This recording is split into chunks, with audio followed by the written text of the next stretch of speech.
We got 2 tech tips today, okay? Number 1 tech tip is right here. This we got going on. That's a nope, we shouldn't be having that.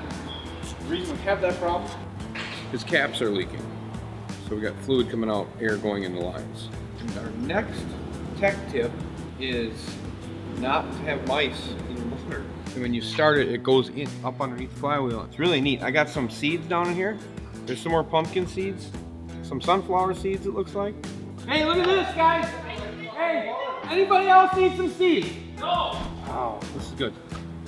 So our remedy is new caps, both sides, bleed the system and get it fixed. Take it to your local dealer because this, at over 60 miles an hour, has lost control of the boat. There's no brakes in these things, remember.